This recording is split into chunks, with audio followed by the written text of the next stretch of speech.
നമസ്കാരം, സമയം മലയാളത്തിലേക്ക് സ്വാഗതം. വിജയ് ഹസാരെ ട്രോഫിയിലെ അവസാന ലീഗ് മത്സരത്തിൽ വെടിക്കെട്ട് ബാറ്റിംഗ് പ്രകടനമാണ് സർഫ്രാസ് ഖാനും ഹാർദിക് പാണ്ഡ്യയുമെല്ലാം പുറത്തെടുത്തിരിക്കുന്നത്. ഋതുരാജ് ഗെയ്ക്വാദ് സെഞ്ചുറി നേടിയപ്പോൾ ജിതേഷ് ശർമ്മയും മികച്ച പ്രകടനം നടത്തി. പ്രധാന ഇന്ത്യൻ താരങ്ങളിൽ അഭിഷേക് ശർമ്മയാണ് ബാറ്റിംഗിൽ നിരാശപ്പെടുത്തിയത്. മുംബൈ താരം സർഫ്രാസ് ഖാന്റെ വെടിക്കെട്ട് ബാറ്റിങ്ങിനും അഭിഷേക് ഇരയായി. ഓരോ പ്രകടനത്തെക്കുറിച്ചും വിശദമായി പറയാം. ബറോഡക്കായി കളിക്കുന്ന ഹാർദിക് പാണ്ഡ്യ കഴിഞ്ഞ ദിവസം വെടിക്കെട്ട് സെഞ്ചുറി നേടി ഞെട്ടിച്ചിരുന്നു. ചണ്ഡീഗഡിനെതിരെ ഇന്ന് നടന്ന മത്സരത്തിലും ഹാർദിക് പാണ്ഡ്യ തന്റെ വിശ്വരൂപം പുറത്തെടുത്തു. 31 പന്തിൽ 75 റൺസാണ് ഹാർദിക് അടിച്ചെടുത്തത്. 9 സിക്സറുകളും ഹാർദിക് പറത്തി. ക്രീസിലെത്തിയ നിമിഷം മുതൽ ബൗളർമാരെ കടന്നാക്രമിച്ച ഹാർദിക് താൻ മികച്ച ഫോമിലാണെന്ന് വീണ്ടും തെളിയിച്ചിരിക്കുകയാണ്. വരാനിരിക്കുന്ന T20 പരമ്പരക്കും T20 ലോകകപ്പിനും മുമ്പ് പാണ്ഡ്യയുടെ ഫോം ഇന്ത്യക്ക് പ്രതീക്ഷ നൽകുന്നതാണ്. ഹാർദിക്കിനൊപ്പം തന്നെ എടുത്തു പറയേണ്ട പേരാണ് വിക്കറ്റ് കീപ്പർ ബാറ്റർ ജിതേഷ് ശർമ്മയുടേത്. ഹാർദിക്കിന്റെ പ്രകടനത്തോട് കിടപിടിക്കുന്നതായിരുന്നു ജിതേഷിന്റെ ബാറ്റിംഗ്. 33 പന്തിൽ 8 ഫോറുകളും 4 സിക്സുകളും ഉൾപ്പെടെ 73 റൺസാണ് ജിതേഷ് നേടിയത്. 23 പന്തിൽ നിന്ന് താരം അർദ്ധ സെഞ്ചുറി പൂർത്തിയാക്കിയിരുന്നു. ബറോഡയുടെ സ്കോർ ബോർഡ് കുതിച്ചുയരാൻ കാരണമായത് ഹാർദിക്കിന്റെയും ജിതേഷിന്റെയും കൂട്ടുകെട്ടാണ്. മഹാരാഷ്ട്രയുടെ മത്സരത്തിലേക്ക് വന്നാൽ അവിടെ കണ്ടത് ക്യാപ്റ്റൻ ഋതുരാജ് ഗെയ്ക്വാദിന്റെ മാസ്റ്റർ ക്ലാസ് പ്രകടനമാണ്. ഗോവയ്ക്കെതിരെ നടന്ന മത്സരത്തിന്റെ തുടക്കത്തിൽ വിക്കറ്റുകൾ നഷ്ടപ്പെട്ട് മഹാരാഷ്ട്രയുടെ നില പരിങ്ങലിലായിരുന്നു. 52 റൺസ് എടുക്കുന്നതിനിടെ 6 വിക്കറ്റുകൾ നഷ്ടമായ മഹാരാഷ്ട്രയെ കൈപ്പിടിച്ചുയർത്തിയത് ഋതുരാജാണ്. ഇന്നിംഗ്സിന്റെ ഉത്തരവാദിത്തം ഏറ്റെടുത്ത് മുന്നിൽ നിന്ന് നയിക്കാൻ ഋതുരാജിന് സാധിച്ചു. പക്വതയോടെ ബാറ്റ് വീശിയ ഋതുരാജ് അതിമനോഹരമായ ഒരു സെഞ്ചുറിയാണ് പൂർത്തിയാക്കിയത്. നിർണായകമായ കൂട്ടുകെട്ടുകളുടെ ഭാഗമായി നിലയുറപ്പിച്ച് കളിച്ച ഋതുരാജ് 131 പന്തിൽ 134 റൺസ് നേടി പുറത്താകാതെ നിന്നു.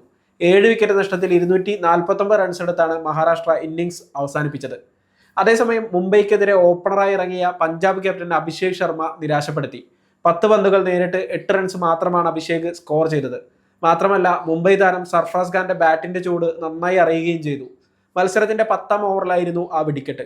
അഭിഷേക് ശർമ്മയെ സർഫ്രാസ് ഖാൻ നിലത്ത് നിർത്തിയില്ല എന്ന് തന്നെ പറയാം. ആ ഒരൊറ്റ ഓവറിൽ സർഫ്രാസ് അടിച്ചുകൂട്ടിയത് 30 റൺസാണ്. 3 സിക്സറുകളും 3 ഫോറുകളും ഉൾപ്പെടെയായിരുന്നു ഈ പ്രകടനം. ഈ വെടിക്കെട്ട് ബാറ്റിങ്ങിലൂടെ ഒരു ചരിത്ര റെക്കോർഡ് കൂടി സർഫ്രാസ് സ്വന്തമാക്കി. വെറും 15 പന്തിലാണ് അദ്ദേഹം തന്റെ അർദ്ധശതകം തികച്ചത്. ഇതോടെ ലിസ്റ്റ് എ ക്രിക്കറ്റിൽ ഏറ്റവും വേഗത്തിൽ 50 നേടുന്ന ഇന്ത്യൻ താരം എന്ന റെക്കോർഡാണ് സർഫ്രാസ് ഖാൻ സ്വന്തം പേരിലാക്കിയത്. അഭിജിത്ത് കാലയും അതിത് ഷേത്തും സ്ഥാപിച്ച 16 പന്തിലെ റെക്കോർഡാണ് സർഫ്രാസ് പഴങ്കഥയാക്കിയത്.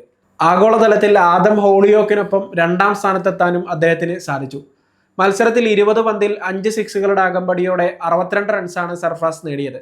സർഫ്രാസ് ഖാൻ വെടിക്കെട്ട് നടത്തുന്നത് ചെന്നൈ ടീമിനെയും ആരാധകരെയും സന്തോഷിപ്പിക്കുന്ന കാര്യമാണ്. 2026 സീസണിലേക്ക് സർഫ്രാസിനെ ടീമിലെടുക്കുമ്പോൾ പലരും നെറ്റി ചൊളിച്ചിരുന്നു. എന്നാൽ താൻ വെറും ഒരു ടെസ്റ്റ് ബാറ്റർ അല്ല, വൈറ്റ് ബോൾ ക്രിക്കറ്റിലും തനിക്ക് അത്ഭുതങ്ങൾ കാണിക്കാൻ കഴിയുമെന്ന് വീണ്ടും വീണ്ടും തെളിയിക്കുകയാണ് ഈ മുംബൈ താരം. മുംബൈക്ക് വേണ്ടി 217 റൺസ് വിജയലക്ഷ്യം പിന്തുടരുമ്പോഴായിരുന്നു സർഫ്രാസിന്റെ ഈ ഇന്നിംഗ്സ്. ഒടുവിൽ 15ാം ഓവറിൽ മായങ്ക് മർക്കണ്ടയുടെ പന്തിൽ LBW ആയാണ് സർഫ്രാസ് ഖാൻ പുറത്തായത്. എന്നാൽ നാടകീയമായി ഈ മത്സരത്തിൽ 1 റൺസിന് വിജയിക്കാനായത് അഭിഷേക് ശർമ്മക്കും സംഘത്തിനും ആശ്വാസമായി മാറി. 20 ഓവറിൽ 191-ന് 5 എന്ന നിലയിൽ നിന്ന് അടുത്ത 24 റൺസ് എടുക്കുന്നതിനിടയിൽ മുംബൈ ടീമിന്റെ 5 വിക്കറ്റുകൾ നഷ്ടമാവുകയായിരുന്നു. മുംബൈക്കായി ക്യാപ്റ്റൻ ശ്രേയസ് അയ്യർ 34 പന്തിൽ 45 റൺസ് നേടി. തമിഴ്നാടിനെതിരെ കേരളത്തിന് വേണ്ടി കളത്തിലിറങ്ങിയ റോഹൻ കുന്നുമ്മൽ 45 പന്തിൽ 73 റൺസ് നേടി വീണ്ടും തിളങ്ങി. സർഫ്രാസിന്റെയും ഹാർദിക് പാണ്ഡ്യയുടെയും ഋതുരാജിന്റെയും എല്ലാം ബാറ്റിംഗ് പ്രകടനങ്ങൾ ആരാധകർ ഏറ്റെടുത്തിരിക്കുകയാണ്. കൂടുതൽ ക്രിക്കറ്റ് വിശേഷങ്ങൾക്കും അപ്ഡേറ്റുകൾക്കുമായി സമയം മലയാളം ചാനൽ സബ്സ്ക്രൈബ് ചെയ്യൂ.